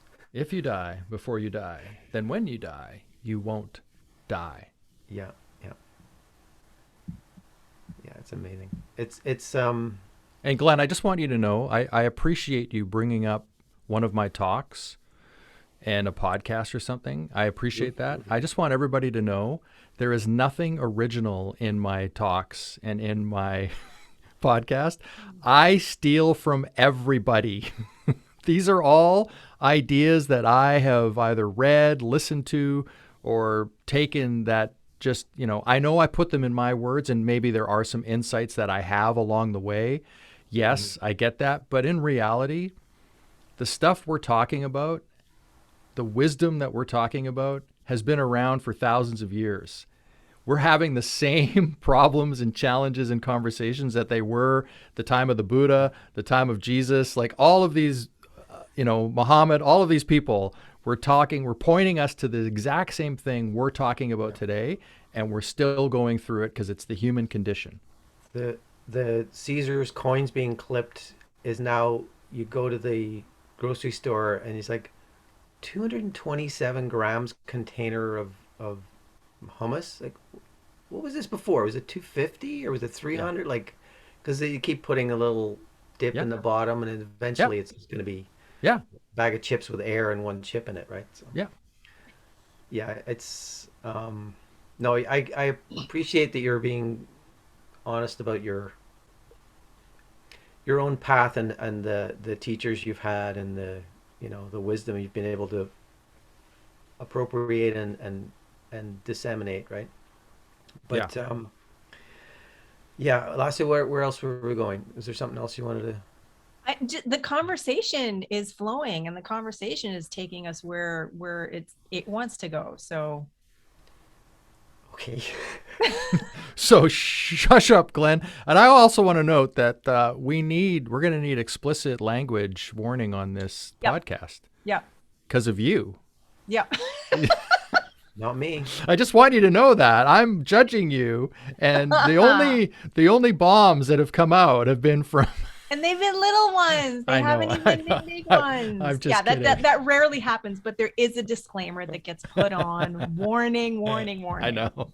I'm just being a jerk because I get to. Yeah. This is part of my fun. This is me having fun. I'm waiting for you. You're just like, you're so, just like, I'm like, I know that there's something stronger, like, behind I don't even know what you said, but I'm like waiting for like the F bomb to come out or something like that because it's just been so gentle so far. Yeah, I don't. I have a. That's a great point. I used to swear a lot. I don't very much anymore. It's just, and I don't have it. I don't care. I will when it's. There's Yeah. sometimes that, there was a. Was it George Carlin? It might have been George Carlin. Can I use the F word? Yeah. Because so he did a comedy skit on the word fuck, Yeah. and it was like, I am fuck of the mountain, right? Like it was just like, this is what this word means to me. It's like, it's so, yes, mountain man, fuck, here I come to save the day, right? And it was just beautiful. That I've always laughed at that. So sometimes that word Yeah. has, it's that essence of, I need this word now, so it's saved for those moments when it's Yeah. absolutely, this is the only word that's going to give that mountain. Yeah.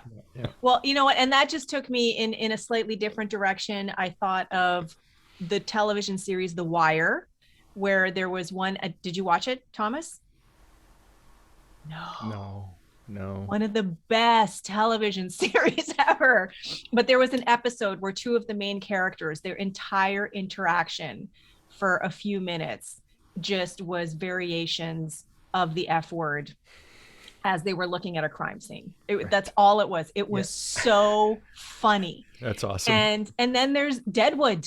I mean, Deadwood, which like our ears were bleeding, when we were listening to the dialogue, but it was almost Shakespearean, the way they just turned, all of that profanity into this incredibly amazing, colorful language that just, matched what was going on in that town. So When are we going to talk about Rush? Because you guys promised me that we would spend some time talking about Rush. yeah, that promise wouldn't have come from me. Yeah, we have a friend. Last year, got some branding help from our friend Andres Pone in Coin Toronto. branding. Right? We'll mention it. Yeah. And he's like, as far as I'm concerned, the biggest Rush fan of all time.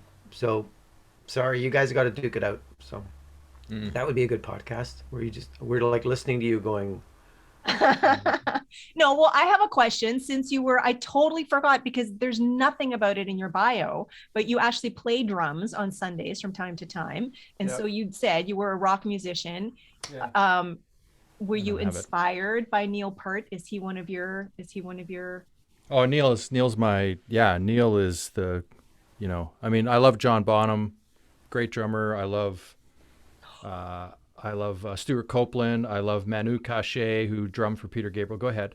Do you watch Netflix? Yeah. Have you seen the special Yeah. about Neil the Peart's drummers? not in it. Neil Peart's not in it. No, he's not. I He's know. not. It's like But the guy, some of the other ones that like, you just mentioned. lost all credibility. That show immediately lost all credibility for me. That the greatest rock drummer, arguably, the rock drummer, the drummer that has appeared on more covers of Modern Drummer than any other drummer in the Yeah. history of the magazine, which is considered the drumming magazine. Yeah. Neil Peart was not in that episode. Like, was not in that. Like, how do you leave out? I'll be honest, even though I am not a Rush fan, I was waiting for information for his interviews, segments, whatever.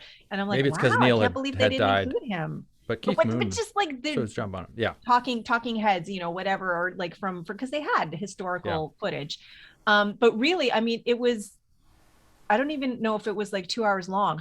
And I can't remember what the name of the show was, but it should have just been a series, like, just like many shows. And I found it very, very interesting. I'm sorry that I can't remember what it's called to even like give the title of it. It's But it was something all about drummers. It's all about drummers. Yeah. Yeah. And it was good. It was good. I was just kind of like sitting there going after, hey, wait a second. But let's talk. So Rush ruined my life. Okay. In a way, they ruined my life, and they made my life great as well. But they did, because 1977, I'm in grade 7. I was a Kiss fan. And then I heard Rush, All the World's a Stage live album. And I heard Neil Peart's drum solo on that, which comes in the song Working Man. Mm-hmm. And that was it. I was completely blown away by his drum solo. And from that point on, everything was measured against that musicianship for me. Wow. And everything I did musician wise was measured against that level of musicianship. Right? So they have this song 2112, which was their fourth album, which is a totalitarian society where people are told how to function, what they can do, what they can't do. And this guy, the story is, it's the first side of the album. This guy goes out. Yep.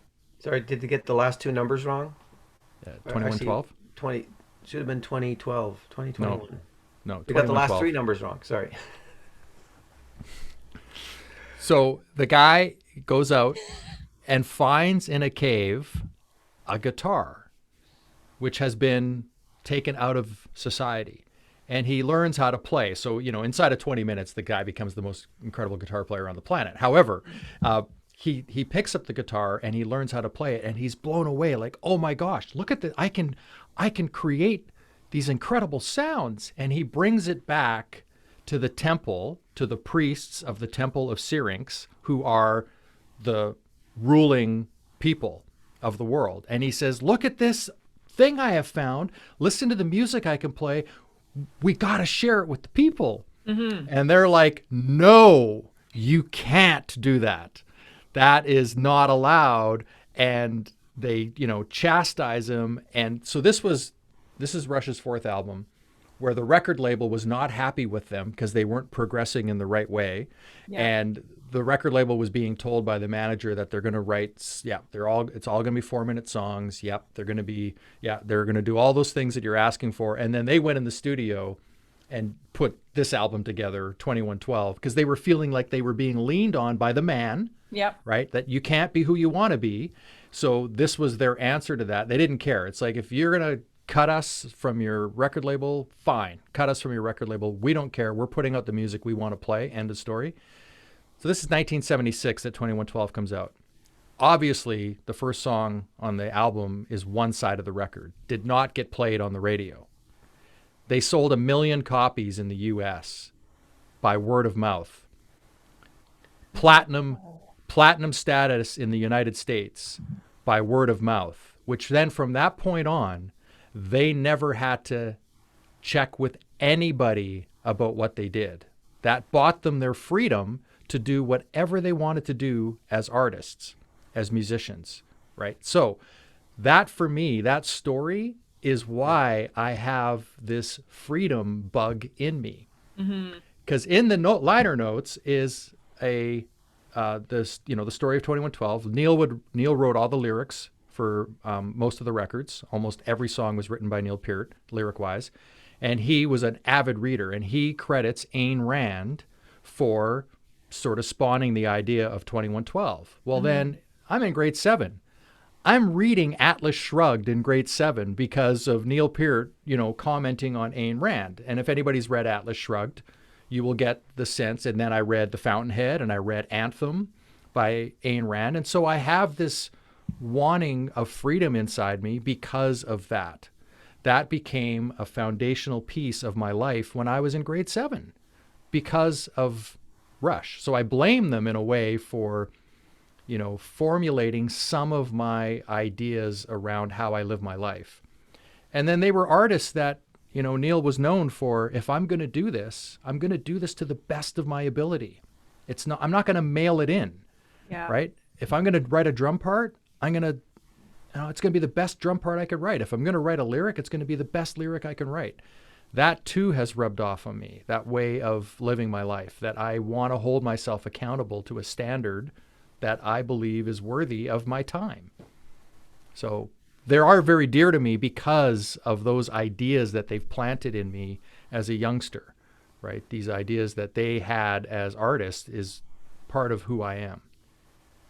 So I wear their shirts proudly. Yeah.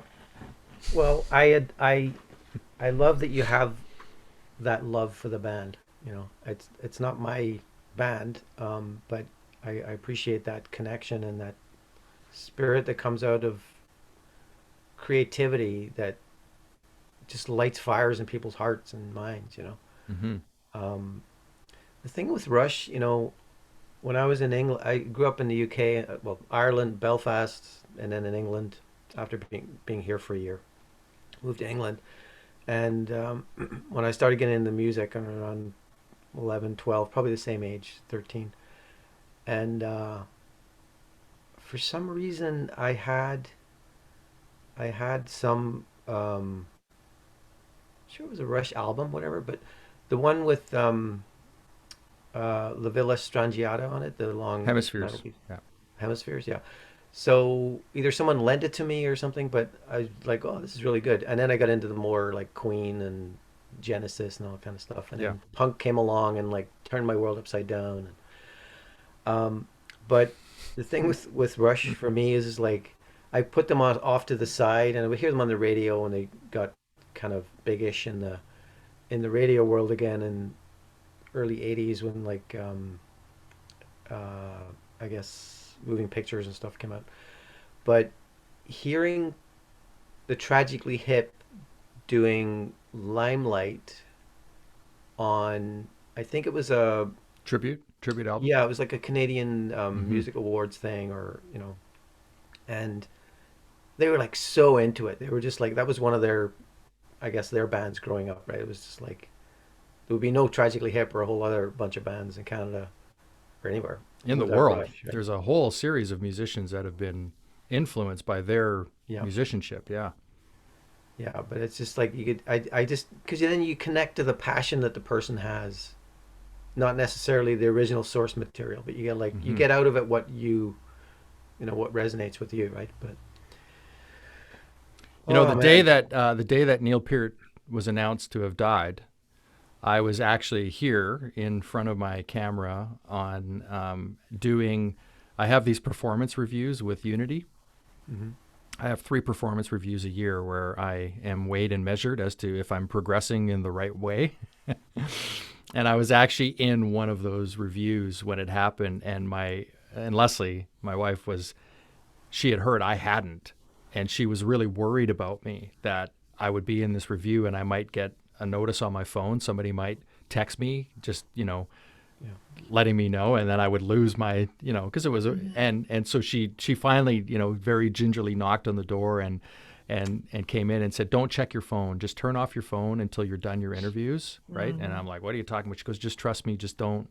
And then when I was done, she told me, and yeah, I had totally broke down that he had passed. Wow. But yeah, just, and you know what? I don't care whether people like Rush or not. I think what the reason I love sharing the story is the impact that they had on me in formulating some of my ideas in the world and wanting to dig into stuff and really, and I think that all of us have that in our lives. We all have these influence. My dad was also a great influence in my life. Like, I love my dad dearly and I love my mom, but my dad put some ideas in my head that I've never forgotten as I've aged, and the way he treated me and the way he didn't treat me, right, at times, like the way he actually, didn't do terrible things to me, and he supported me.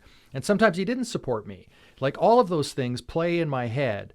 And so I think I share those stories just because I think it's important to remember where we came from and what has built us to who we are, and to look and see, are there lessons from our childhood that are deciding who we are today.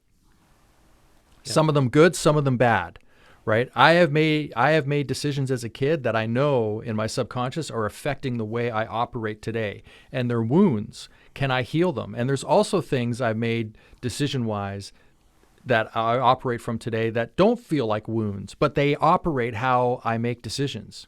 Yeah. Yeah.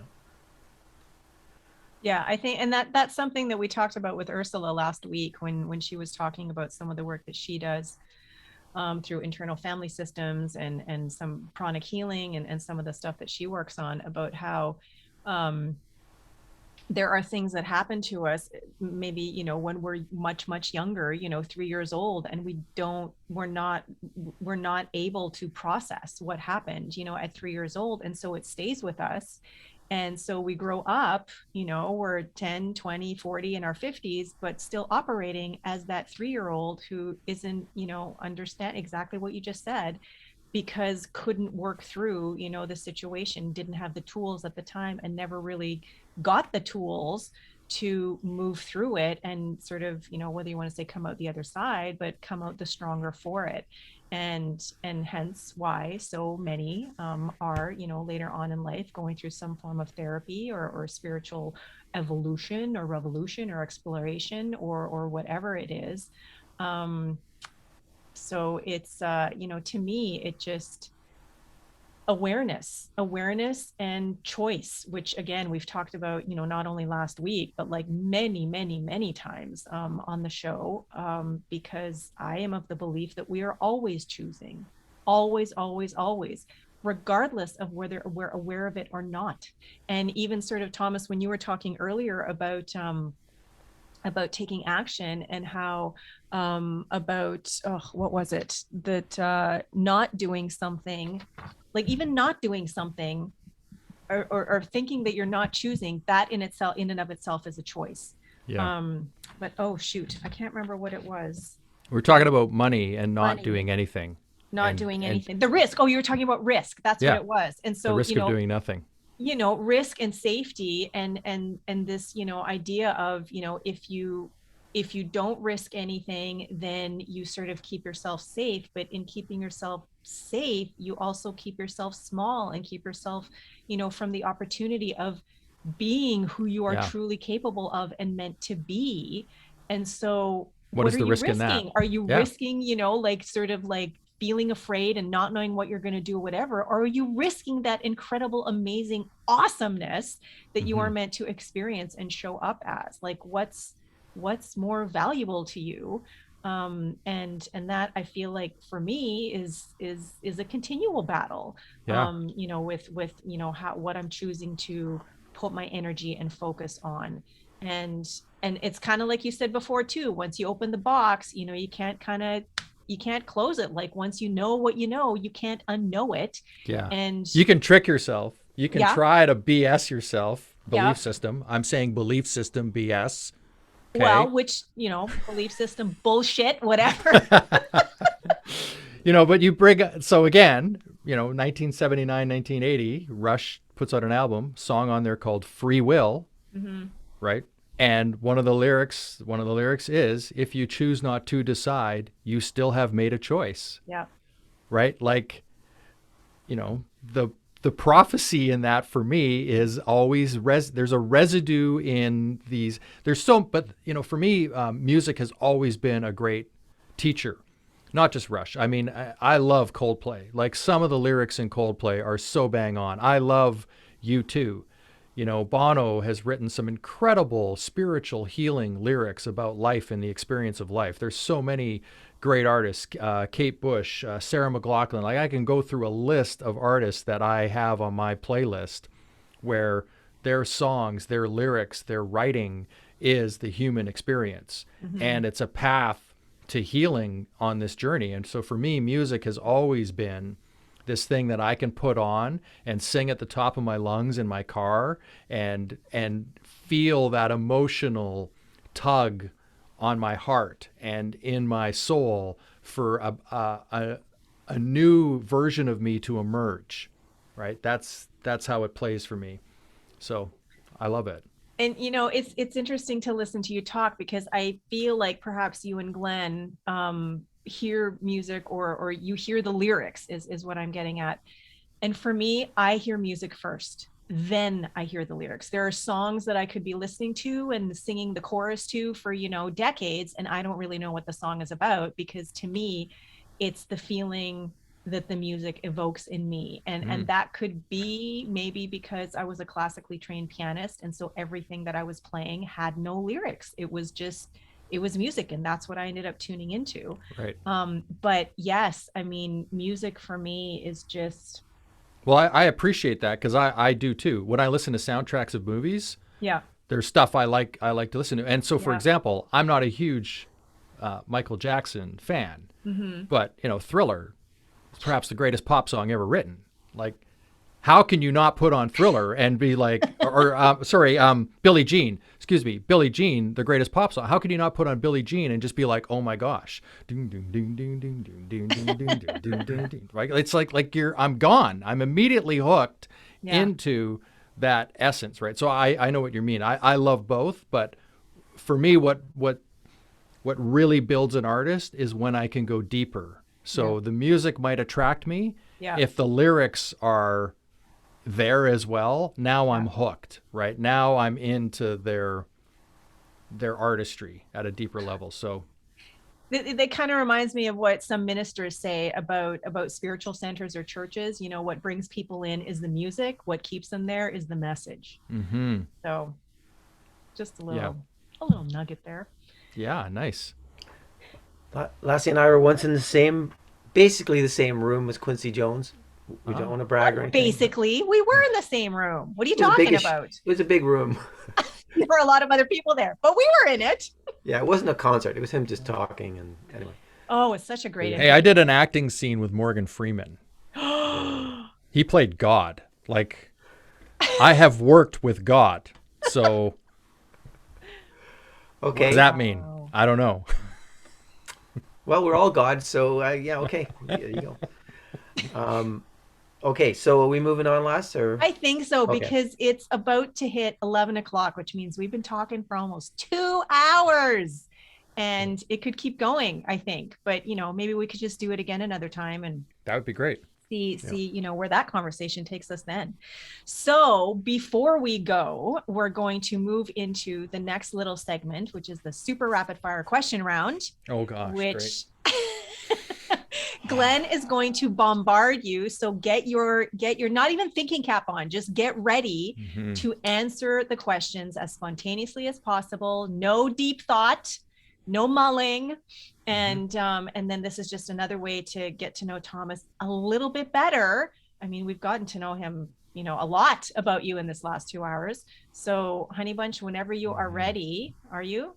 I'm ready. Thank you for Honey Bunch. Yes, I'm Yes. very ready. Honey Bunch, other Honey Mahoney, Bunch. are you ready? Yes. Okay, on your mark, get set, go. How many tattoos do you have? 0. Which do you prefer, books or movies? Movies. Family night or date night? Family night. John Bonham or Animal from the Muppets? Animal. Limelight or Tom Sawyer? Limelight. Jazz or classical? Jazz. Showers or baths? Oh. Showers. Asking for help or going it alone? Asking for help. Magic wand or time machine? Oh, time machine. Funny friends or honest friends? Honest. Tea or coffee? Coffee. Typing or handwriting? Typing. Forgetting or forgiving? Forgiving. Sweet or savory? Sweet. Ding, ding, ding, ding, ding. Okay. Okay, Mahoney, tell Honey Bunch what he's won. Yeah, I've got more nicknames than you do. Okay, this is our gift to you, quotation from this book, Love Without Conditions, Reflections of the Christ Mind by Oh, Paul Ferrini, okay. Wow. at the bottom there. Thank you. It's about most of a page. Understand, brother, that here in this moment, there is nothing wrong with you or with your life. Everything is as it should be. Right now, in this moment, you are completely loved. Are you in pain or conflict? Okay, but that does not mean that you are not completely loved. The idea of being in pain cuts you off from love as an idea. From love is an idea you have imposed on the situation. In truth, nothing cuts you off from love, save your own beliefs. And that is why you are in pain in the first place. You are in pain because you think and feel that you have been cut off from love. You invert the situation, the truth of the situation. You make cause an effect and effect a cause. That is your fear in action. Understand this so that you can see beyond it. Let your awareness deepen. See your whole ego drama for what it is. Understand that you create your experience of the world through your own fear. But do not beat yourself because of this, because you do this. Accept what you see and let it shift of itself. When you see the world in its utter neutrality, you will understand that it exists only as a tool for your own learning. Thank you. Right on. Thank you feel for being loved. our guest. Thanks for having me. This was great. What an amazing conversation that went in so many different places and different directions, and but still kind of, glued together But in still some was like a conversation, right? Like that's, so we had this conversation that was like everywhere, but still a conversation. It's what a jerk. So Are we in a Cheech before and we Chong go, skit or Yeah. Thomas, if Yeah. someone wanted to get to or find out more about you or what you do, get in touch with you, Yeah. where would they go? Yeah. ThomasDeSchutter.com. I'm about to relaunch my website there. So it's actually just about finished. Okay. I'm just cleaning up a few copies. So the site is probably down right now, but within the next week and a half, thomasdeschutter.com will be functioning. There's also bloomstrategies.com, which is my business site, and you can find me there easily enough. Yeah. Awesome. Okay, we'll put some slides up so that people can see those who are watching on YouTube. And then we'll also have it in the description. Yes. And the podcast series I listened to was the Bloom Living one? Yeah, the Bloom Living podcast did 5 days of crypto to end the season last year, and I have not done a podcast since. That just ended my mind. Right there was 5 days of crypto. Put an end to my podcasting for that period of time. However, I will be launching a new podcast called Bloom Your Life, which goes along with my live sessions on Insight Timer. I do 2 live sessions a week, Wednesdays and Saturday mornings, called Awakening Your Heart-Centered Life. And I have on there a circle called Bloom Your Life, which now has 470 members in it, I think, in this little circle on Insight Timer. And we share daily IMs and the journey of being human on there. There's some really great people, like all of the people there are beautiful humans. And I learned so much from them. Like, I know I'm kind of seen as the teacher because I do live sessions and I started the circle, but really people have so much to offer. It goes back to that idea of when we heal each other, right? Healing one another. That's what we're doing there. And I didn't know we were doing that, but now I see that that's what we've been doing for the since the beginning of the year. I started these things on Insight Timer, and that's what we've been doing. And even the live sessions are people putting in their input. I mean, I may start the conversation, but people are sharing in the chat what's coming up for them and asking questions and giving their own interpretation of what we're talking about. And everybody's learning from it, including me. So it is that essence of healing one another. We're building a community on there together, which is beautiful. The only thing we're not doing is breaking bread together because it's virtual. Well, but not literal bread as in like, bread food, but ideas. Yes, that's it's true. Nourishment, right? So you're doing that in a true. sense. Good. It is beautiful. It is spiritual nourishment. However, I would love to be able to have, a gathering where we actually eat together and share and, have that enjoyment of nourishing our entire body, mind, and soul at once together. That would be beautiful. And that may happen one day, but it is beautiful. I'm so blessed that this has happened in my life just because I decided to step into action, right? Yeah. I mean, I had these ideas and then I was like, well, I guess I'll just do it here and see what happens. And what's unfolding before me is not anything I could have planned out. I didn't plan it this way. It's just kind of happening. It's very organic and I love it. The Insight Timer Wednesday and Saturday mornings, what time are those at? 6 a.m. basically, Pacific Standard Time. So I start at 5:55, but I usually open up with some song that I've stolen from Spotify to play. I kind of feel bad, but I don't make money off of it, so it's not commercialization. But I always start off with a song for that kind of sets the tone for either what I'm thinking or what I want to talk about or what's been going on in my life. And it's amazing to me how many people I so needed to hear this song. Like it's awesome, right? It's been a great journey. All right. Oh, I'm going to check it out. That can actually do that at 6 a.m. on those days. All right.